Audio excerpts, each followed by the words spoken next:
Welcome dear friends, Lakshya Camp Point Chemistry of YouTube channel. In this particular session, we are going to start a new chapter that is solid state. In this lecture, we discuss about solid state, what are the characteristic properties of solid state and what are the major difference in between the crystalline solid and amorphous solid. First of all, we understand what is matter. तो देखिए आज अपने एक नया chapter start किया है solid state, और solid state को अंडरस्टैंड करने के लिए सबसे पहले अपन डील करेंगे मैटर से। तो मैटर को आप किस टाइप से डिफाइन करते हो कि matter is anything having mass and occupy space is known as matter. कोई भी आपकी थिंग हो सकती है जिसका क्या होगा, मास होगा, और जो स्पेस में क्या ऑक्यूपाई क्या करेगा, स्पेस ऑक्यूपाई करता है, आप उसी को क्या बोलते हो, मैटर बोलते हो। एग्जाम्पल आप इसको अंडरस्टैंड कर सकते हो, जैसे पेन है, पेन का क्या होता है, मास भी होता है और ये स्पेस में क्या करता है, आपके ऑक्यूपाई क्या करता है, स्पेस भी ऑक्यूपाई करता है। तो आप इसका एग्जाम्पल क्या हो जाएगा, मैटर का एग्जाम्पल पेन हो गया, इसी टाइप से चौक हो गया, और जो भी आपके पास एग्जाम्पल है जो जिसका क्या होगा, मास होगा और साथ में वो क्या करेगा, ऑक्यूपाई करता है स्पेस को, तो वो किसका एग्जाम्पल हो जाएगा, आपके मैटर का एग्जाम्पल हो जाएगा। तो मैटर को कैसे डिफाइन करोगे, anything having mass and occupy space is known as matter. Second thing आती है कि जो भी मैटर है इसकी जो फिजिकल स्टेट है वो कौन से ऐसे फैक्टर है जिनके ऊपर डिपेंड करती है। तो physical state of matter depends upon two factor. जो भी मैटर है वो कौन सी फिजिकल स्टेट के अंदर एग्जिस्ट करेगा, ये डिपेंड करते हैं कितने फैक्टर पर, टू फैक्टर पर। तो पहला फैक्टर देखिए यहाँ पर कौन सा है, intermolecular force of attraction, and second factor thermal energy. जब भी आपकी intermolecular force of attraction maximum होगा तो मैटर की जो फिजिकल स्टेट कौन सी होगी, सॉलिड स्टेट के अंदर मैटर क्या करेगा, एग्जिस्टेंस रखेगा। इसी टाइप से अगर मान लीजिए मैटर के अंदर जो सेकंड वाला फैक्टर अगर डोमिनेट कर जाता है, मीनिंग थर्मल एनर्जी हायर है, तो उस वाली कंडीशन में जो मैटर है उसकी फिजिकल स्टेट है कौन सी स्टेट के अंदर एग्जिस्टेंस रखती है, गैसियस स्टेट में। तो आपको ये ध्यान रखना है कि जो physical state of matter mainly depends upon two factor. First factor is intermolecular force of attraction and second factor is thermal energy. अब देखिए यहाँ पर जो मैटर होता है उसको अपन मेनली कितनी फिजिकल स्टेट के अंदर डिवाइड करते हैं, तो matter is mainly divided into three physical state. First physical state is solid state, second physical state is liquid state, and third physical state is gaseous state. जो matter है आप इसको broadly रूप में कितने फिजिकल स्टेट में इसको divide कर दिया, थ्री फिजिकल स्टेट में डिवाइड कर दिया, सॉलिड, लिक्विड एंड गैस। अब यहां से एक इंपॉर्टेंट प्रॉब्लम आपके पास पुटअप होती है, कौन सी वाली, एंट्रोपी ऑर्डर। जो भी सॉलिड है, लिक्विड और गैस, ये जो स्टेट है इनमें जो एंट्रोपी है वो किसका मैक्सिमम होता है। एंट्रोपी का मीनिंग क्या है, कोई भी सिस्टम जितना डिस्टर्ब, किसी भी सिस्टम में जितना ज्यादा डिस्टर्बेंस होता है उस वाली सिस्टम की एंट्रोपी उतनी क्या होती है, ग्रेटर होती है। सॉलिड के अंदर क्या होता है, इंटरमोलिकुलर फोर्स ऑफ अट्रैक्शन क्या है, मैक्सिमम, और गैसियस स्टेट में क्या होती है, थर्मल एनर्जी क्या होती है, मैक्सिमम। तो सबसे ज्यादा जो डिस्टर्ब सिस्टम कौन सा होता है, गैसियस स्टेट, उसके बाद में लिक्विड स्टेट, एंड सबसे मिनिमम जो डिस्टर्बेंस किसमें होता है, आपके सॉलिड स्टेट में। तो एंट्रोपी का मीनिंग क्या है, डिस्टर्बेंस ऑफ सिस्टम। तो यहाँ पर सबसे मैक्सिमम कौन सी स्टेट है जिसके अंदर डिस्टर्बेंस रहता है, रेगुलर अरेंजमेंट है वो फॉलो नहीं करता है, तो कौन सा हो जाएगा, गैस। तो ये ऑर्डर आपको लर्न करना है कि एंट्रोपी जो ऑर्डर है वो मैक्सिमम एंट्रोपी किसकी होती है, आपकी गैसियस स्टेट की होती है। उसके बाद में किसका नंबर आता है फिर, लिक्विड स्टेट, और सबसे मिनिमम जो एंट्रोपी होती है वो कौन सी फिजिकल स्टेट की होती है, आपकी सॉलिड फिजिकल स्टेट की होती है। तो ये वाला आपको प्रॉब्लम फेस करनी होती है एग्जाम में कि जो एंट्रोपी ऑर्डर है वो डिपेंड किस पर करता है, आपके डिस्टर्बेंस ऑफ ए सिस्टम। तो जो सिस्टम जितना ज्यादा डिस्टर्ब रहता है उसकी एंट्रोपी उतनी क्या होती है, मैक्सिमम। तो सबसे मैक्सिमम जो डिस्टर्बेंस है वो किसके अंदर एग्जिस्ट करता है, गैसियस स्टेट में, then liquid state and then solid state. तो एंट्रोपी सबसे मैक्सिमम कौन सी फिजिकल स्टेट की हो जाएगी, गैसियस स्टेट की, then liquid state, then solid state. Second वाला यहाँ पर आपके पास प्रॉब्लम है डेंसिटी ऑर्डर, मीनिंग जो भी फिजिकल स्टेट है, सॉलिड स्टेट, लिक्विड स्टेट और गैसियस स्टेट, इनमें जो डेंसिटी है वो किसका मैक्सिमम होता है। तो पहली बात आपको ये पता होना चाहिए कि डेंसिटी का मीनिंग क्या है। तो density equal to mass upon volume. Density का मीनिंग क्या है, मास बाई वॉल्यूम। तो यहाँ पर जिसका मास ग्रेटर देन होगा उसकी डेंसिटी भी क्या होगी, ग्रेटर होगी, और जिसका वॉल्यूम जितना डिक्रीज होगा उसकी डेंसिटी भी क्या होगी, ग्रेटर होगी। Density is directly proportional to mass and density is inversely proportional to volume. तो यहाँ पर मैक्सिमम जो वॉल्यूम है कौन ऑक्यूपाई करता है, गैसियस स्टेट। उससे जो मिनिमम जो आपका वॉल्यूम किसका होता है, लिक्विड स्टेट। और सबसे मिनिमम जो आपका वॉल्यूम है वो किसका होता है, सॉलिड स्टेट का। तो यहाँ से क्लियर हो गया कि डेंसिटी किसकी मैक्सिमम होगी, सॉलिड स्टेट की। तो जब भी आपसे डेंसिटी ऑर्डर पूछे तो डेंसिटी ऑर्डर का यहाँ पर क्या, इसका जो डिक्रीजिंग ऑर्डर क्या आएगा, तो सबसे मैक्सिमम डेंसिटी कौन सी स्टेट की होगी, आपकी सॉलिड स्टेट की होगी, क्योंकि जो भी सॉलिड है उसका वॉल्यूम क्या होता है, मिनिमम होता है। देन डेंसिटी किसकी हो जाएगी, फिर आपकी लिक्विड स्टेट की हो जाएगी। और मिनिमम अगर डेंसिटी की बात करें तो कौन सी फिजिकल स्टेट की मिनिमम होती है, गैसियस जो फिजिकल स्टेट है इसकी जो डेंसिटी क्या होती है, मिनिमम। तो इस वाले स्लाइड में अपन ने क्या डिस्कस किया, सबसे पहले अपन ने डिस्कस किया है मैटर। मैटर का मीनिंग क्या है, anything which having mass and occupy space is known as matter. Second thing अपन ने ये अंडरस्टैंड किया कि जो ये यहाँ पर मैटर की जो फिजिकल स्टेट है वो कौन से ऐसे फैक्टर है जिन पर डिपेंड करती है। तो physical state of matter depends upon two factor. First factor is intermolecular force of attraction and second factor is thermal energy. Then फिर अपन ने डिस्कस किया matter is mainly divided into three physical state, solid state, liquid state and gaseous state. फिर अपने एक order discuss किया entropy order. Entropy का meaning क्या होता है, disturbance of a system, meaning कोई भी सिस्टम जितना ज्यादा डिस्टर्ब हो तो उसकी एंट्रोपी भी क्या होगी, मैक्सिमम। तो सबसे मैक्सिमम डिस्टर्ब कौन सा सिस्टम रहता है, gaseous, then liquid, then solid. फिर अपन ने डील किया था डेंसिटी। और डेंसिटी का क्या फॉर्मूला होता है, density equal to mass by volume. As well as volume is increases then density will be decreases, as well as mass increases then density will be increase. तो यहाँ पर डेंसिटी मैक्सिमम किसकी होती है, सॉलिड की, then liquid, then gas. अब यहाँ पर जो अपना सबसे पहला पॉइंट अपन उससे डिस्कस करेंगे, हेडिंग क्या हो जाएगी आपके लिए, characteristic properties of A solid state. Meaning जो भी आपकी सॉलिड स्टेट इसकी जो कैरेक्टरिस्टिक प्रॉपर्टीज है वो क्या होती है, मीनिंग ऐसी कौन कौन सी कैरेक्टरिस्टिक प्रॉपर्टीज है जो आपके सॉलिड स्टेट में क्या करेंगे, एग्जिस्ट करेंगे। तो सबसे पहली प्रॉपर्टी से अपन डील करते हैं, characteristic properties of solid state. Solids have definite shape, volume and mass. Meaning जो भी सॉलिड स्टेट है उसके अंदर जो भी आपका मैटर है अगर सॉलिड स्टेट में क्या कर रहा है, वो एग्जिस्ट कर रहा है, तो उस वाले सॉलिड स्टेट के अंदर उसका जो मास है, वॉल्यूम है और शेप, ये तीनों क्या होती है, डेफिनाइट होती है। मीनिंग क्या हो जाएगा, solid have definite mass, volume and shape. Second वाला क्या हो जाएगा, intermolecular distance are stored. Meaning जो भी इंटरमोलिकुलर डिस्टेंस होती है वो सॉलिड स्टेट में क्या होती है, स्टोर्ड होती है। थर्ड वाली प्रॉपर्टी क्या है, इंटरमोलिकुलर फोर्स आर स्ट्रॉन्ग। जब यहाँ पर जो भी मैटर है उसमें जो इंटरमोलिकुलर फोर्स क्या रहेगा, स्ट्रॉन्ग वर्क करेगा, तभी तो उनके मिड में क्या होगा, जो इंटरमोलिकुलर डिस्टेंस क्या होगी, मिनिमम होगी। और इसीलिए जो भी सॉलिड स्टेट है उसकी डेंसिटी क्या हो जाती है, आपकी मैक्सिमम हो जाती है। तो यहाँ पर जो थर्ड वाली प्रॉपर्टी थी सॉलिड स्टेट की क्या थी, intermolecular force are strong. Next वाली अगर बात करें, देयर कॉन्स्टिट्यूएंट पार्टिकल्स। अब सॉलिड है उसके अंदर कौन कौन से कॉन्स्टिट्यूएंट पार्टिकल्स हो सकते हैं, एटम्स हो सकते हैं, मॉलिक्यूल्स हो सकते हैं, अदरवाइज कौन हो सकते हैं, आयंस हो सकते हैं। जो भी कॉन्स्टिट्यूएंट पार्टिकल्स है जिनसे सॉलिड स्टेट का या फिर सॉलिड मैटर का फॉर्मेशन होता है, वो कॉन्स्टिट्यूएंट जो पार्टिकल्स है वो कौन कौन से हो सकते हैं, एटम्स हो सकते हैं, मॉलिक्यूल्स हो सकते हैं, अदरवाइज आयंस। तो देखिए स्टेटमेंट क्या बनता है, their constituent particles have fixed position and can only oscillate about their mean position. नहीं, ऐसा नहीं है कि जो भी कॉन्स्टिट्यूट पार्टिकल है वो सॉलिड स्टेट में क्या कर सकते हो, फ्रीली मूवमेंट नहीं कर सकते। तो वो क्या करते हैं, जो भी आपके कॉन्स्टिट्यूट पार्टिकल्स है जो वो क्या करते हैं, ओनली ऑसिलेट करते हैं। और वो भी कहां पर, about their mean position. Meaning जो भी उनकी मीन पोजीशन है उसके अराउंड क्या करते हैं, ऑसिलेशन करते हैं। जो भी कॉन्स्टिट्यूट पार्टिकल्स है उनका फ्री मूवमेंट पॉसिबल नहीं है, कौन सी स्टेट में, सॉलिड स्टेट में। नेक्स्ट वाली अगर अपन कैरेक्टरिस्टिक प्रॉपर्टी की बात करें तो they are incompressible and rigid. Meaning जो भी सॉलिड होती है वो कैसी होती है, रिजिड होती है, और साथ में क्या होते हैं, इनकम्प्रेसिबल होते हैं। इनकम्प्रेसिबल का मीनिंग क्या है, आप उन पर फोर्स अप्लाई करके उनके वॉल्यूम को डिक्रीज नहीं कर सकते। इसी को क्या बोलते हैं अपन, इनकम्प्रेसिबल बोलते हैं। और सबसे मैक्सिमम कंप्रेसिबल कौन होता है, गैस होते हैं।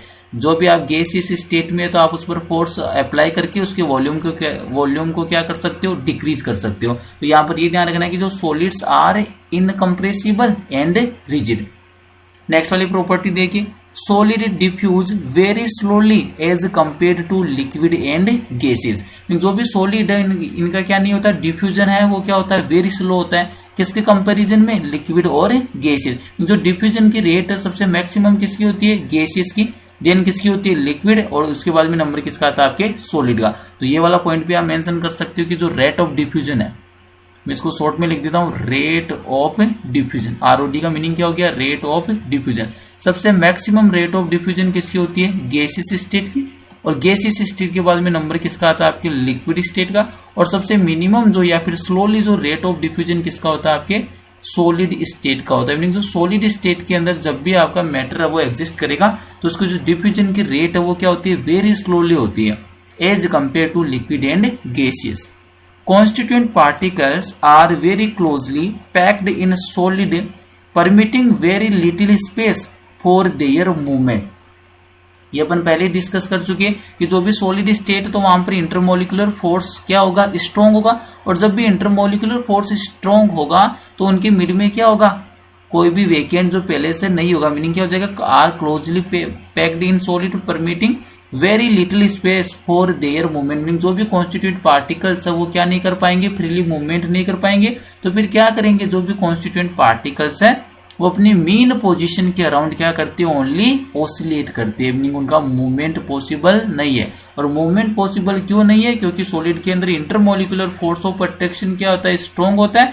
और जब इंटरमोलिकुलर फोर्स ऑफ अट्रैक्शन क्या स्ट्रॉन्ग है तो उस वाली कंडीशन में उनकी किस टाइप की स्ट्रक्चर बनती है, वेरी क्लोजली पैक्ड स्ट्रक्चर बनती है। और वहां पर स्पेस क्या होता है, लिटिल स्पेस होता है, very little space for their movement. Last वाली कैरेक्टरिस्टिक प्रॉपर्टीज देखिए, solids have a much higher density. Density का मीनिंग क्या हो गया, mass to volume ratio than that of the gases and liquid. ये वाला पॉइंट अपन पहले ही डिस्कस कर चुके हैं कि जो डेंसिटी का ऑर्डर है, डेंसिटी का मीनिंग क्या होता है, mass by volume ratio. Mass by volume ratio किसके लिए मैक्सिमम होता है, सॉलिड के लिए। तो सबसे मैक्सिमम डेंसिटी किसकी हो जाएगी, सॉलिड, देन किसमें होगी, लिक्विड, और देन किसमें होगी फिर आपके gases. Mean solid have maximum density compare to liquid and gases.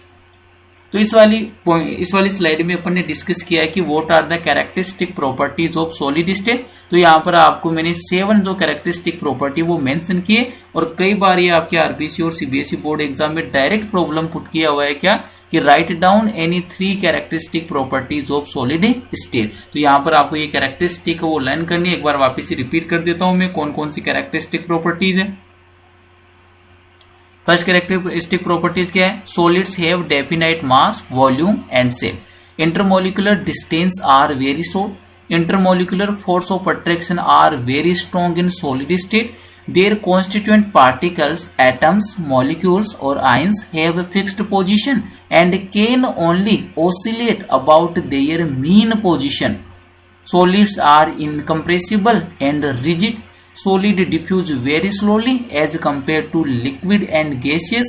Constituent particles are very closely packed in solid, permitting very little space for their movement. Solids have a much higher density, mass to volume ratio than that of the gaseous and liquid. तो यहाँ पर अपन ने जो 7 characteristic properties है solid के लिए वो उसको अपन ने क्या कर लिया, डिस्कस कर लिया। नेक्स्ट वाली अगर आप स्लाइड देखते हो तो इस वाली स्लाइड में क्या है, general characteristic properties of solid है, इसको अपन पहले डिस्कस कर चुके हैं, लेकिन इसके कुछ रीजंस है। तो अगर आपको एक्स्ट्रा नॉलेज चाहिए कि ऐसा कौन से रीजन के कारण जो सॉलिड होता है उसका डेफिनेट शेप होता है, डेफिनेट क्या होता है, वॉल्यूम होता है, रिजिड क्यों होते हैं, उनके अंदर जो फ्रीली मूवमेंट है वो क्यों पॉसिबल नहीं है, तो इन सभी के जो रीजंस है मैंने यहाँ पर मेंशन किए। तो सबसे पहले अगर अपन बात करते हैं कैरेक्टरिस्टिक प्रॉपर्टी को, जिससे अपन पहले डील कर चुके हैं already, solids have definite shape and volume. जो भी सॉलिड होता है उसकी जो डेफिनेट शेप एंड क्या होता है, वॉल्यूम होता है। तो इसका रीजन क्या हो जाएगा, this is because in solids the constituent particles are closely packed. जब भी सॉलिड स्टेट का फॉर्मेशन होगा मैटर में, तो आपको always keep it in mind, constituent particles, atoms, molecules और आयंस आर क्लोजली पैक्ड। जब भी सॉलिड स्टेट होगा तो उसके अंदर जो उसके कॉन्स्टिट्यूएंट पार्टिकल्स है, और कॉन्स्टिट्यूएंट जो पार्टिकल्स कौन से हो सकते हैं, एटम हो सकता है, मॉलिक्यूल हो सकता है, अदरवाइज कौन हो सकते हैं, आयन हो सकते हैं। तो वो क्या होते हैं, क्लोजली पैक्ड होती है, और इसीलिए जो आपका सॉलिड है उसका क्या होता है, definite shape and volume. Note लगाकर एक पॉइंट मेंशन कर रखा है यहाँ पर, पॉइंट क्या है, crystalline solids have geometrical shapes. अभी अपन देखेंगे इसको भी, क्रिस्टेलाइन सॉलिड और एमोर्फस सॉलिड, टू टाइप के सॉलिड होंगे और उनके अंदर अपन को डिफरेंस से भी डील करना है। नेक्स्ट वाला देखिए, सॉलिड आर रिजिड, तो इसका भी रीजन पूछ सकता है आपसे कि why are solids are rigid, meaning जो भी सॉलिड होती है वो कैसे होती है, रिजिड होती है। इसका रीजन बताइए। रीजन क्या हो जाएगा, this is because the constituent particles in solid have fixed position. ये वाला रीजन आपसे चाहे कुछ भी पूछे सॉलिड स्टेट के अंदर तो आप ये वाला जरूर मेंशन कर सकते हो, क्योंकि ये सबके अंदर रिपीट होगा। कौन सा, the constituent particles in solids have fixed position and are closely packed. जब भी उनकी फिक्स्ड पोजीशन होगी तो उनकी पैकिंग कैसी हो जाएगी, क्लोजली पैक्ड हो जाएगा। यहां पर भी एक नोट लगाकर पॉइंट मेंशन कर रखा है, the binding force in between the particles are so strong that it is very difficult to deform the solid. जो भी सॉलिड स्टेट है उसके अंदर जो बाइंडिंग फोर्स है या फिर आपके फोर्स ऑफ अट्रैक्शन है बिटवीन द पार्टिकल्स क्या होता है, स्ट्रॉन्ग होता है। और जब भी आपके पास फोर्स ऑफ अट्रैक्शन स्ट्रॉन्ग है तो उस वाली कंडीशन में आप इजीली सॉलिड को क्या नहीं कर सकते, डीफॉर्म नहीं कर सकते। इसलिए क्या मेंशन किया, that it is very difficult to deform the solids. इसलिए जो सॉलिड्स कैसे होती है, आपकी रिजिड होती है। नेक्स्ट वाला देखिए, solids are nearly incompressible. Incompressible का मीनिंग क्या हो गया, that means solid can not be easily compressed by application of a force. लेकिन आप फोर्स को अप्लाई करके सॉलिड उसको कंप्रेस्ड नहीं कर सकते। और इसका रीजन क्या हो जाएगा, this is because the constituent particles in solids are closely packed and there is virtually no space to squeeze them further. तो मीनिंग आपको देखो ये वाली जो लाइन है वो हर सेंटेंस के अंदर क्या हो रही है, रिपीट हो रही है। किसी का भी रीजन पूछे तो इसी वाली लाइन को बार बार रिपीट कर रहा है। कौन सा, the constituent particles in solids are closely packed. अगर क्लोजली पैक्ड है तो उनकी क्या होती है, सॉलिड के अंदर क्या होती है, फिक्स्ड पोजीशन होती है। और इसी के थ्रू क्या हो जाएगा, and there is virtually no space to squeeze them further. तो यहाँ पर स्पेस ही नहीं है तो वहां पर आप इसको स्क्वीज नहीं कर सकते। नेक्स्ट वाला पॉइंट क्या है, solid diffuse very slowly compare to liquid और गैस। ये अपन पहले डिस्कस कर चुके हैं कि जो रेट ऑफ डिफ्यूजन है वो सबसे मैक्सिमम किसकी होती है, गैसियस स्टेट की, देन लिक्विड स्टेट और उसके बाद में किसकी होती है, सॉलिड स्टेट की। तो इसका रीजन क्या है, this is because the constituent particles in solids are closely packed and there is very little space to permit the movement of the particles. लेकिन सॉलिड है तो सॉलिड में क्या होता है, इंटरमोलिकुलर फोर्स ऑफ अट्रैक्शन क्या होता है, स्ट्रॉन्ग होता है। और जब भी intermolecular force of attraction strong होगा तो इंटरमोलिकुलर जो डिस्टेंस है वो क्या होगी, शॉर्ट होगी। और जब इंटरमोलिकुलर डिस्टेंस क्या होगी, शॉर्ट होगी, तो वहां पर जो पार्टिकल्स है सॉलिड के, एटम्स, मॉलिक्यूल्स और आयंस, ये इजीली मूवमेंट नहीं कर सकते। तो इनका जो रेट ऑफ डिफ्यूजन है या डिफ्यूजन रेट भी क्या होता है, स्लो होता है। तो यहां तक अपन ने क्लियर किया। सबसे पहले अपन ने डील किया था मैटर क्या है, मैटर की जो फिजिकल स्टेट है वो किस पर डिपेंड करती है। और उसके बाद में अपन ने डील किया कि what are the general characteristic properties of the solid state. और उसमें अपन ने फिर ये देखा कि इनके क्या क्या रीजन है, कि जो सॉलिड होता है उसकी डेफिनेट शेप एंड वॉल्यूम होता है, इसका क्या रीजन है, सॉलिड से वो रिजिड होती है, इसका क्या रीजन है, सॉलिड है वो क्या होती है, इनकम्प्रेसिबल होती है, इसका क्या रीजन है। और लास्ट में अपन ने डील किया कि सॉलिड है उनका जो डिफ्यूजन जो रेट है वो क्या होता है, वेरी स्लो होता है, इसका क्या रीजन है। तो अपन ने इनके रीजन है उसको भी अंडरस्टैंड कर लिया। अब नेक्स्ट वाला पॉइंट आता है अपने पास क्लासिफिकेशन ऑफ द सॉलिड्स। जो भी आपके पास सॉलिड है आपको इनको क्या करना है, क्लासिफाइड करना है। कि आपको ये देखना है कि सॉलिड है उनका कितने टाइप के क्लासिफाइड किया गया, कितनी कैटेगरी में आपने उसको क्या किया है, क्लासिफाइड किया। तो सबसे पहले पॉइंट से अपन डिस्कस करते हैं, based on the order of arrangement and nature of binding force different classes of solid is summarized as below. यहाँ पर जो भी आप सॉलिड का क्लासिफिकेशन कर रहे हो वो डिपेंड किस पर है, बेस्ड किस पर है, तो based on the order of arrangement. Solid के अंदर किस टाइप से पार्टिकल्स का अरेंजमेंट है, एक तो इस पर बेस्ड है। और सेकंड वाला किस पर हो गया, नेचर ऑफ बाइंडिंग फोर्स। जो भी intermolecular force of attraction work करेगा, जो बाइंडिंग फोर्स वर्क करेगा कॉन्स्टिट्यूएंट पार्टिकल्स के मिड में, तो उस वाले बाइंडिंग फोर्स का नेचर क्या है, एक तो इस पर डिपेंड करता है और सेकंड किस पर डिपेंड करता है, आपके ऑर्डर ऑफ अरेंजमेंट। तो इस टाइप से आप सॉलिड को कितने पार्ट में डिवाइड करते हो, तो solids are mainly divided into two category. First category is amorphous solid and second category is crystalline solids. एक कैटेगरी तो कौन सी होगी आपके पास, अमोर्फस सॉलिड होगी, इसको आप स्यूडो सॉलिड भी बोलते हो। सेकंड वाली कौन सी होगी आपके पास क्रिस्टलाइन सॉलिड, और क्रिस्टलाइन सॉलिड को आप क्या बोलते हो ट्रू सॉलिड भी बोलते हो। अब जो अमोर्फस सॉलिड है इसकी जो कैरेक्टरिस्टिक प्रॉपर्टी क्या होगी, पार्टिकल्स अरेंज्ड इररेगुलरली, मीनिंग यहाँ पर जो पार्टिकल्स है उनका जो अरेंजमेंट है वो रेगुलर नहीं होता है। तो जब भी जो भी कॉन्स्टिट्यूएंट पार्टिकल्स है सॉलिड में अगर उनका अरेंजमेंट इररेगुलर है या फिर रेगुलर नहीं है तो वो वाला सॉलिड कौन सी कैटेगरी में आएगा, फिर अमोर्फस सॉलिड होगा। अगर बात करें अपनी क्रिस्टलाइन सॉलिड की, तो क्रिस्टलाइन सॉलिड में जो पार्टिकल्स है कौन से कॉन्स्टिट्यूएंट पार्टिकल्स, एटम्स, मॉलिक्यूल्स और आयन, उनका अरेंजमेंट क्या होता है, रेगुलरली होता है। तो यहाँ पर क्रिस्टलाइन सॉलिड का मीनिंग क्या हो गया, particles arranged regularly in order, meaning यहाँ पर क्या होता है, एक ही ऑर्डर में क्या होता है आपके जो कॉन्स्टिट्यूएंट पार्टिकल्स है उनका क्या होता है, अरेंजमेंट होता है। नेक्स्ट अगर अपन बात करें अमोर्फस सॉलिड है, इसको आगे फर्दर अपन डिवाइड नहीं कर सकते, लेकिन जो क्रिस्टलाइन सॉलिड है, इन क्रिस्टलाइन सॉलिड को किसके बेस पर, based on type of particles and inter particle force, meaning जो बाइंडिंग फोर्स के बेस पर अपने क्रिस्टलाइन सॉलिड है इसको कितनी सब कैटेगरी में डिवाइड करते हैं, 4 सब कैटेगरी में क्या करते हैं, डिवाइड करते हैं।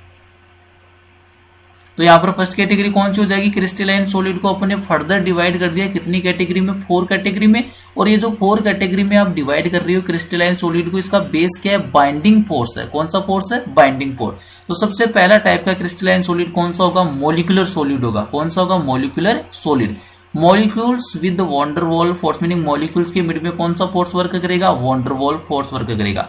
सेकेंड वाला जो क्रिस्टलाइन सॉलिड है उसका टाइप कौन सा, आयोनिक सॉलिड। और आयोनिक सॉलिड के अंदर क्या होगा, आयंस होंगे और आयंस के मिड में कौन सा बॉन्ड के फॉर्मेशन होगा, आयोनिक बॉन्ड का फॉर्मेशन होगा।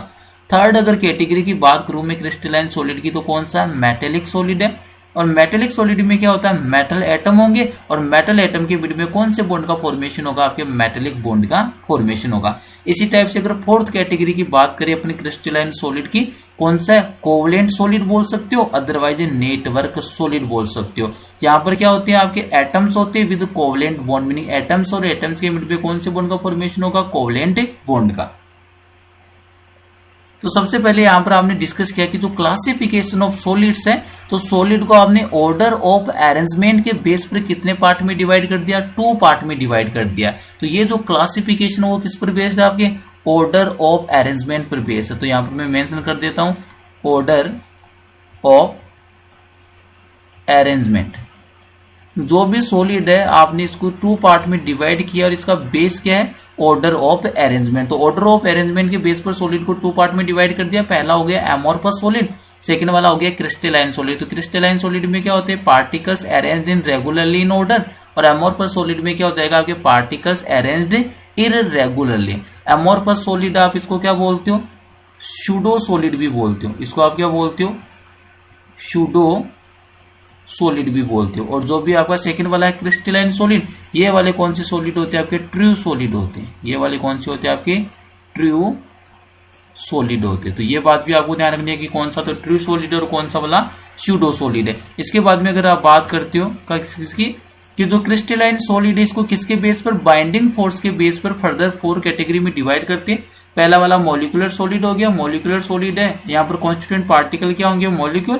और कौन सा यहाँ पर फोर्स वर्क करेगा, बाइंडिंग फोर्स कौन सा होगा, वॉन डर वाल फोर्स। इसी टाइप से आयोनिक सॉलिड है, तो यहाँ पर कॉन्स्टिट्यूएंट पार्टिकल्स क्या हो गए, आयंस हो गए। और कौन सा बाइंडिंग फोर्स वर्क करेगा, आयोनिक बॉन्ड वर्क करेगा। थर्ड टाइप का है कौन सा, मेटेलिक सॉलिड। मेटेलिक सॉलिड के अंदर जो कॉन्स्टिट्यूएंट पार्टिकल्स कौन से हो जाएंगे, मेटल एटम हो जाएंगे। और यहाँ पर बाइंडिंग फोर्स कौन सा हो जाएगा, मेटेलिक बॉन्ड हो जाएगा। इसी टाइप से जो फोर्थ टाइप की कैटेगरी जिसको आप कोवलेंट सॉलिड बोल सकते हो, अदरवाइज नेटवर्क सॉलिड बोल सकते हो। यहाँ पर कॉन्स्टिट्यूएंट पार्टिकल्स क्या होते हैं, एटम्स होते हैं। और बाइंडिंग फोर्स कौन सा हो जाएगा, कोवलेंट बॉन्ड हो जाएगा। अब इनके बारे में स्टडी करते हैं अपन।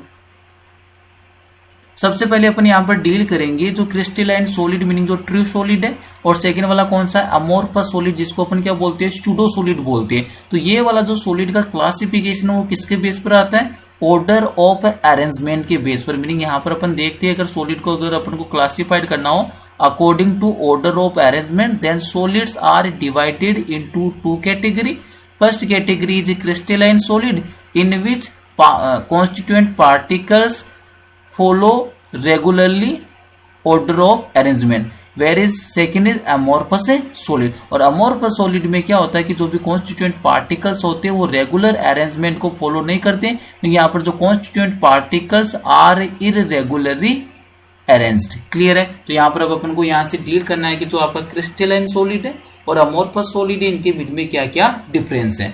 ये वाली प्रॉब्लम है आपकी 2019 मीनिंग जो भी आपके आरबीसी बोर्ड का एग्जाम हुआ था 2019 का, उसके अंदर डायरेक्ट यही सवाल पूछा गया था, what are the major difference in between the crystalline solid and amorphous solid. Meaning यहाँ पर आपको दोनों को डिफरेंशिएट करना था, क्रिस्टलाइन सॉलिड और अमोर्फस सॉलिड को। तो यहाँ पर देखिए अपन अब इनको डिफरेंशिएट करते हैं। तो सबसे पहले यहाँ पर देखो मैंने एक टेबल बना रखी है, टेबल में 3 कॉलम है। पहले वाली में कौन सा प्रॉपर्टी, सेकंड में आपने मेंशन कर रखा है क्रिस्टलाइन सॉलिड, और थर्ड में आपने मेंशन किया अमोर्फस सॉलिड। तो पहली प्रॉपर्टी किसके बेस पर बोलेंगे अपन, शेप के बेस पर। तो क्रिस्टलाइन सॉलिड है, अगर इनकी बात करते हो आप शेप की, तो किस टाइप की शेप होती है, क्रिस्टलाइन सॉलिड है डेफिनाइट कैरेक्टरिस्टिक ज्योमेट्रिकल शेप। जो भी क्रिस्टलाइन सॉलिड है इनकी डेफिनाइट कैरेक्टरिस्टिक ज्योमेट्रिकल क्या होती है, शेप होती है। बात करते हो आप अगर अमोर्फस सॉलिड की, तो अमोर्फस सॉलिड की कैसी शेप होती है, इररेगुलर शेप। लेकिन यहाँ पर किसी भी टाइप की डेफिनाइट शेप नहीं होती है। अमोर्फस सॉलिड की किस टाइप की शेप होती है, इररेगुलर शेप। अगर सेकंड अगर अपन डिफरेंशिएट करते हैं किसके बेस पर, मेल्टिंग पॉइंट के बेस पर, तो क्रिस्टलाइन सॉलिड है melt eight A sharp and characteristic temperature. Meaning एक फिक्स टेम्परेचर पर क्या होता है, इसका मेल्ट होना स्टार्ट हो जाता है क्रिस्टलाइन सॉलिड का। तो यहाँ पर क्या हो जाएगा मेल्टिंग पॉइंट में क्रिस्टलाइन सॉलिड के लिए, melt eight A sharp and characteristic temperature. Meaning ये कैरेक्टरिस्टिक टेम्परेचर पर क्या स्टार्ट हो जाता है, इसकी मेल्टिंग स्टार्ट हो जाती है। मीनिंग मेल्टिंग पॉइंट कैसा होता है इसके लिए, शार्प होता है। जबकि अपन बात करें किसके लिए, अमोर्फस सॉलिड के लिए, तो अमोर्फस सॉलिड के लिए देखो क्या बोल रहा है, gradually Sopan over A range of temperature. एक जो टेम्परेचर की रेंज है उस रेंज के ऊपर ये क्या होने लगते हैं, सॉफ्ट होने लगते हैं अमोर्फस सॉलिड। नेक्स्ट वाली अगर प्रॉपर्टी देखिए अपनी क्लीवेज प्रॉपर्टी, मीनिंग जब भी आप क्लीव करते हो तो क्रिस्टलाइन सॉलिड है किस टाइप से क्लीव होगा, और अमोर्फस सॉलिड है वो किस टाइप से उसका क्लीवेज होगा। तो क्लीवेज प्रॉपर्टी की बात करें तो क्रिस्टलाइन सॉलिड के लिए देखिए, give plain and smooth surface on cutting with a sharp edged tool. जब भी आप किसी शार्प एज टूल का यूज करके उनकी सरफेस की क्या करते हो, कटिंग करते हो, तो जो क्रिस्टलाइन सॉलिड होता है वो कैसी सरफेस आपको प्रोवाइड करता है, प्लेन एंड स्मूथ। जब भी आप शार्प एज्ड टूल से क्रिस्टलाइन सॉलिड को कट कर रही हो तो आपको कैसी सरफेस ऑब्टेन होती है, प्लेन एंड स्मूथ सरफेस क्या होती है, ऑब्टेन होती है। लेकिन जब बात करें अपनी किसकी, अमोर्फस सॉलिड की, तो अमोर्फस सॉलिड में क्या होगा, give irregular surfaces when cut with A sharp edged tool. जब भी आप शार्प एज्ड टूल से कटिंग करते हो, कट करते हो किसको, अमोर्फस सॉलिड से, तो आपको किस टाइप की सरफेस है वो प्रोवाइड करता है, इररेगुलर सरफेस। जबकि जो क्रिस्टलाइन सॉलिड है वो प्लेन एंड स्मूथ सरफेस क्या करता है, प्रोवाइड करता है। जबकि आप जब भी किसी भी अमोर्फस सॉलिड की कटिंग करते हैं शार्प एज्ड टूल से, तो शार्प एज टूल से जब भी आप इसकी कटिंग करेंगे अमोर्फस सॉलिड की, तो आपको सरफेस कैसे प्रोवाइड होगी, इररेगुलर सरफेस आपको क्या होगी, गेन होगी। नेक्स्ट प्रॉपर्टी आपकी हीट ऑफ फ्यूजन। तो ये ध्यान रखना है कि जो क्रिस्टलाइन सॉलिड के लिए जो हीट ऑफ फ्यूजन कैसी होती है, definite and characteristic, fix value होती है, डेफिनाइट एंड कैरेक्टरिस्टिक। जब बात करते हो आप अमोर्फस सॉलिड की तो इसके लिए क्या होता है, नॉट डेफिनाइट। जिस टाइप से मेल्टिंग पॉइंट भी आपकी क्रिस्टलाइन सॉलिड का क्या होता है, डेफिनाइट होता है, एंड कैरेक्टरिस्टिक टेम्परेचर पर क्या होता है, मेल्ट होता है, उसी टाइप से जो हीट ऑफ फ्यूजन भी क्रिस्टलाइन सॉलिड के लिए कैसी होती है, डेफिनाइट एंड कैरेक्टरिस्टिक। जबकि आप बात करो अमोर्फस सॉलिड के लिए कैसे हो जाएगी, नॉट डेफिनाइट। नेक्स्ट वाली अगर प्रॉपर्टी की बात करें अपन नेचर, तो ये अपन पहले डिस्कस कर चुके हैं कि जो क्रिस्टलाइन सॉलिड है वो कैसे सॉलिड होते हैं, आपके ट्रू सॉलिड है, और जब भी आपके अमोर्फस सॉलिड है वो कैसे सॉलिड होते हैं, सूडो सॉलिड बोल सकते हो, अदरवाइज सुपर कूल्ड लिक्विड भी बोलते हैं। जो अमोर्फस सॉलिड है इनको अपन और किस नाम से जानते हैं, सुपर कूल्ड लिक्विड के नाम से भी जानते हैं। नेक्स्ट वाली प्रॉपर्टी देखिए, order in arrangement of particles. जो पार्टिकल्स है उनका अरेंजमेंट किस टाइप से, तो ये ध्यान रखना है जब भी आप बात करोगे क्रिस्टलाइन सॉलिड की, तो यहाँ पर जो अरेंजमेंट है पार्टिकल्स का कैसा होता है, लॉन्ग रेंज ऑर्डर होता है। कैसा ऑर्डर होता है, लॉन्ग रेंज ऑर्डर। जबकि आप बात करोगे अमोर्फस सॉलिड, तो यहाँ पर कैसा अरेंजमेंट आपको शो होगा पार्टिकल्स का, only short range order, meaning जो क्रिस्टलाइन सॉलिड है वो लॉन्ग रेंज ऑर्डर के अंदर अरेंजमेंट शो करते हैं पार्टिकल्स का, और अमोर्फस सॉलिड है वो ओनली शॉर्ट रेंज में पार्टिकल्स का अरेंजमेंट क्या करती है, शो करते हैं। नेक्स्ट वाली प्रॉपर्टी सबसे इंपॉर्टेंट है ये वाली, एन आइसोट्रोपी एंड आइसोट्रोपी। तो सबसे पहले तो मीनिंग समझिए यहाँ पर कि एन आइसोट्रोपी एंड आइसोट्रोपी का मीनिंग क्या है। आइसोट्रोपी का मीनिंग क्या है, जब भी आप डायरेक्शन को चेंज करते हो तो किसी भी डायरेक्शन में चले जाइए, उस वाले अगर सॉलिड की जो फिजिकल स्टेट है वो ऑल डायरेक्शन में अगर क्या आ रही है, सेम आ रही है, तो फिर वो कौन सी नेचर का हो जाएगा, आइसोट्रोपिक नेचर का हो जाएगा। और जब भी आप फिजिकल डायरेक्शन को चेंज करते हो, मीनिंग जब भी आप डायरेक्शन को चेंज कर रहे हो, तो जो सॉलिड की जो फिजिकल जो स्टेट है या जो फिजिकल प्रॉपर्टीज भी डायरेक्शन के साथ अगर चेंज हो रही है, तो फिर वो कौन सा हो जाएगा, एन आइसोट्रोपिक हो जाएगा। ये ध्यान रखना है कि जब भी आप डायरेक्शन को चेंज करो तो डिफरेंट डायरेक्शन में अगर फिजिकल प्रॉपर्टीज वो क्या आती है, आपकी सेम आती है, तो उसका नेचर कौन सा हो जाएगा, आइसोट्रोपिक हो जाएगा। और जैसे आपने डायरेक्शन को चेंज किया और फिजिकल प्रॉपर्टीज भी डायरेक्शन के साथ चेंज हो रही है, तो फिर उसका नेचर कौन सा हो जाएगा, एन आइसोट्रोपिक हो जाएगा। ये ध्यान रखना है कि जो क्रिस्टलाइन सॉलिड है उनका नेचर कैसा होता है, एन आइसोट्रोपिक नेचर होता है। इसका मीनिंग क्या हो गया कि जैसे आप डायरेक्शन चेंज करोगे तो वहां पर जो उसकी फिजिकल प्रॉपर्टीज है वो क्या हो जाएगी, डिफरेंट डायरेक्शन में क्या जाएगी, उसकी डिफरेंट वैल्यू आएगी। तो मीनिंग ये ध्यान रखना है कि जो क्रिस्टलाइन सॉलिड है वो कौन से नेचर का होता है, तो क्रिस्टलाइन सॉलिड कौन सी नेचर का हो जाएगा, एन आइसोट्रोपिक नेचर। जबकि बात करोगे आप अमोर्फस सॉलिड की, तो अमोर्फस सॉलिड का नेचर कौन सा होगा, आइसोट्रोपिक नेचर। आइसोट्रोपिक नेचर का मीनिंग है क्या है कि आप किसी भी डायरेक्शन में चले जाइए, उस वाली डायरेक्शन में जो फिजिकल प्रॉपर्टीज है वो क्या रहेगी, सेम रहेगी, मीनिंग उसमें किसी भी टाइप का चेंजेस नहीं होगा। तो ये सबसे इंपॉर्टेंट पॉइंट है, वेरी मोस्ट पॉइंट है, anisotropic and isotropic nature. तो आइए इसको डिस्कस करते हैं। सबसे पहले अपन डील करते हैं क्रिस्टलाइन सॉलिड के लिए। तो देखो क्रिस्टलाइन सॉलिड उनका नेचर कैसा होता है, एन आइसोट्रोपिक होती है नेचर में। तो crystalline solids are anisotropic in nature. Crystalline solids shows different values of physical properties along different direction and hence they are an isotropic in nature।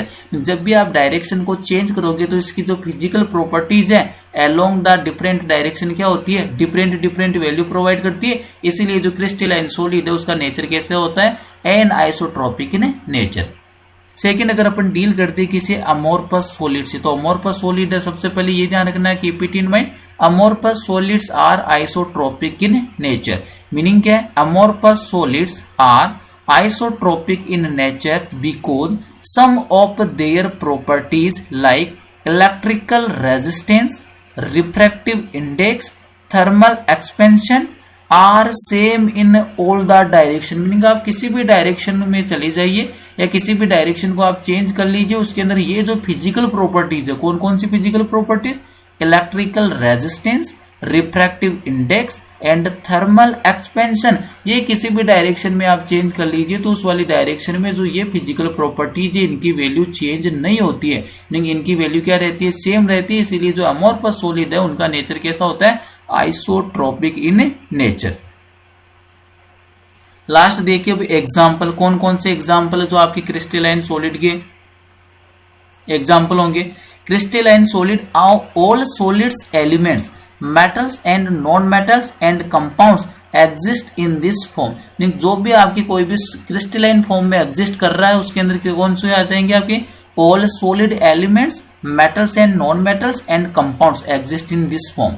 अगर बात करें अपन अमोर्फस सॉलिड के कौन कौन से एग्जाम्पल है तो इनको लर्न करना है। कई बार आपके डायरेक्ट आरबीसी और सीबीएसई बोर्ड एग्जाम में पूछा गया है, what are the examples of amorphous solid. तो ये ध्यान रखना, अमोर्फस सॉलिड के एग्जाम्पल कौन सा हो गया, रबर हो गया, ग्लास हो गया, फ्यूज्ड सिलिका एंड प्लास्टिक। तो मीनिंग रबर, ग्लास, प्लास्टिक और फ्यूज्ड सिलिका, ये किसके एग्जाम्पल होती है, आपके अमोर्फस सॉलिड के एग्जाम्पल। तो यहाँ पर अपने सबसे इंपोर्टेंट प्रॉब्लम बनती है यहाँ से, what are the major difference in between the crystalline solid and amorphous solid. सबसे पहले ये ध्यान रखना है कि जो क्रिस्टलाइन सॉलिड और अमोर्फस सॉलिड है इसका बेस्ड क्या है, इसके क्लासिफिकेशन का, तो इसका बेस क्या है, ऑर्डर ऑफ अरेंजमेंट है। तो यहाँ पर आपके टू टाइप में डिवाइड कर दिया, crystalline solid and amorphous solid. जब बात आ जाए कि क्रिस्टलाइन सॉलिड को अपन फर्दर डिवाइड कर सकते हैं किसके बेस पर, based on binding force. Crystalline solids are further divided into 4 category, molecular solid,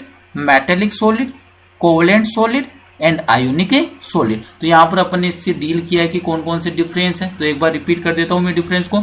सबसे पहले अपन ने डील किया शेप से। तो क्रिस्टलाइन सॉलिड उनकी कैरेक्टरिस्टिक ज्योमेट्रिकल क्या होती है, शेप होती है, जबकि एमोर्फस कैसी होती है, आपकी इरेगुलर शेप है। सेकंड वाला पॉइंट कौन सा था, मेल्टिंग पॉइंट। तो जो भी क्रिस्टलाइन सॉलिड है वो क्या होती है, उनका कैरेक्टरिस्टिक टेम्परेचर पर क्या होता है, मेल्ट होती है, जबकि इनके लिए क्या होता है, gradually Sopan over A range of temperature, meaning एक टेम्परेचर की रेंज के बाद में ये क्या होने लगती है, सॉफ्ट होने लगती है। क्लीवेज प्रॉपर्टी का ध्यान रखना है क्या, कि जो भी क्रिस्टलाइन सॉलिड अगर आप उसको शार्प एज्ड टूल से कट करते हो तो उसकी सरफेस वो कैसी ऑब्टेन होगी, प्लेन एंड स्मूथ सरफेस होगी। लेकिन जब भी आपके पास सॉलिड कौन सा, अमोर्फस सॉलिड है, और आपने इसको किसी शार्प एज्ड टूल से कट किया है तो इसकी सरफेस कैसी होती है, इरेगुलर होती है। नेक्स्ट वाला पॉइंट था हीट ऑफ फ्यूजन। तो ये ध्यान रखना है कि जो क्रिस्टलाइन सॉलिड है उनके लिए क्या होता है, definite and characteristic heat of fusion होता है, जबकि जो एमोर्फस सॉलिड इसके लिए क्या होता है, नॉट डेफिनाइट होता है। नेचर का अपन पहले डील कर चुके हैं कि जो क्रिस्टलाइन सॉलिड है वो कैसी होती है, ट्रू सॉलिड्स होती है, और जो एमोर्फस सॉलिड है वो कैसी होती है, सूडो सॉलिड, अदरवाइज आप इसको बोल सकते हो सुपर कूल्ड लिक्विड बोल सकते हो। Order in arrangement of particles, तो ये अपने पहले डील कर लिया कि यहाँ पर रेगुलर अरेंजमेंट फॉलो होता है, और जो ऑर्डर है उसका क्या होता है, रेंज का ऑर्डर क्या होता है, long range order, meaning long यहाँ पर क्या होती है, जो रेंज है उसकी क्या होती है, ऑर्डर होता है। अमोर्फस सॉलिड की बात करेंगे तो यहाँ पर जो इनका जो रेंज ऑर्डर क्या होता है, only short range order. Next वाला पॉइंट सबसे इंपॉर्टेंट था, anisotropic and isotropic. Keep it in mind, crystalline solid are anisotropic in nature because all physical properties along different direction gives different value. जब भी आप crystalline solid में different direction में physical properties का measurement करती है तो आपको डिफरेंट वैल्यू क्या होती है, ऑब्टेन होती है, और इसीलिए आप क्रिस्टलाइन सॉलिड को कौन सा बोलते हो, एनआइसोट्रोपिक इन नेचर। सेकेंड वाला ये ध्यान रखना है कि जो अमोर्फस सॉलिड है उनका नेचर कैसा होता है, isotropic in nature. Isotropic in nature का मीनिंग क्या है, amorphous solid are isotropic in nature because some of their properties like electrical resistance, refractive index and thermal expansion are same in all the direction। Meaning किसी भी direction में measurement कर लीजिए, in physical properties की value क्या आती है, same आती है। मीनिंग अमोर्फस सॉलिड है उनका नेचर कैसा होता है, आइसोट्रोपिक इन नेचर। लास्ट वाला आपको एग्जाम्पल का ध्यान रखना है कि अमोर्फस सॉलिड इसके एग्जाम्पल कौन कौन से, rubber, glass, fused silica and plastics, ये किसके एग्जाम्पल है, अमोर्फस सॉलिड के एग्जाम्पल है। तो आज के लेक्चर को यहीं पर फिनिश करते हैं। अगर वीडियो में कुछ सीखने को मिला है तो वीडियो को लाइक करना है, चैनल को सब्सक्राइब करना है, अपने क्लासमेट और फ्रेंड्स के साथ चैनल को शेयर करना है। Thank you.